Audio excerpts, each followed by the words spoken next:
We have the honor to have here with us Dr. Eliot Sorel, which is an internationally recognized global health leader, educator, health system policy expert, and practicing physician and co-chairs of the World Psychiatrist Association. Okay. So, do you think, Dr. Eliot Sorel, your presence here in Romania can be considered a link between both psychiatric development systems in USA and in Romania? Do you think, can we talk about a link between psychiatric problems and solutions in America and Romania? Well, we don't think just about psychiatric problems. We think about solutions that are necessary for non-communicable diseases that include psychiatric disorders. Non-communicable diseases represent now the largest global burden of disease in the world. And among non-communicable diseases, psychiatric disorders lead. They represent 14% of the global burden of disease and 30 to 45% of the global burden of disability. You have solutions for this. I mean that there are these numbers that you communicate to us today are most of them unknown. Are there more, solutions and good hopes for people? Well, first of all, you people in the media could play a very important catalytic role to bring this data, these numbers, to the public and to policymakers. You are right. These data are not well known.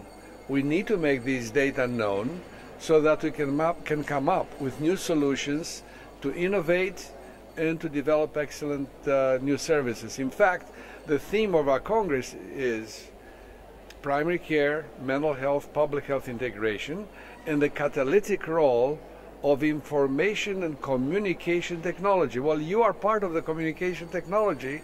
Bring these numbers, these ideas to the world, and that's why we're talking to you right now. Thank you so much, Doctor.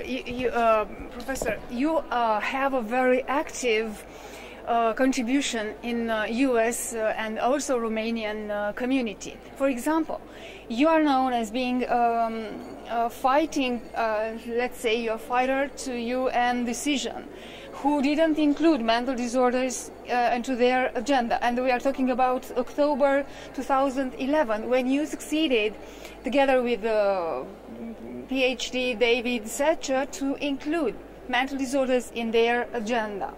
What can you say? About this? I would say we won a battle, but the war continues. This is not resolved yet. I think it will require continuing perseverance among our part to bring this awareness through you, the media, to the larger public, to policymakers, to make sure that when initiatives on non-communicable diseases are taking place, that mental disorders are included because they represent the largest burden among non-communicable diseases and the largest burden of disability, 30 to 45%. And I think it will require revisiting and redesigning the training programs for the health team. That includes nurses, doctors, physicians' aides, the whole spectrum of health professionals. And it will require the use of information technology, because information technology can facilitate the integration of primary care, mental health, and public health. So mental health is a very high issue in the world, and you, all professors and doctors here, are here to talk about solutions for mental disorders or for people all over the world. What about,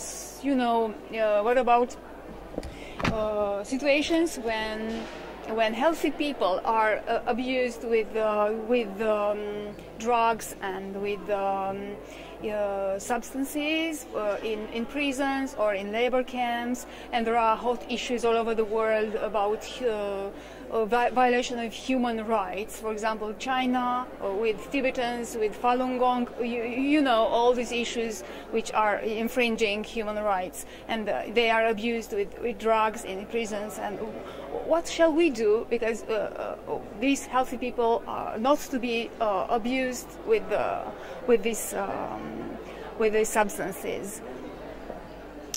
Well, I think I already answered that question earlier today. If you are so kind to take some issues again. I have nothing to add. I think human rights are very important for complementing scientific knowledge. So scientific knowledge and human rights together can create a better system.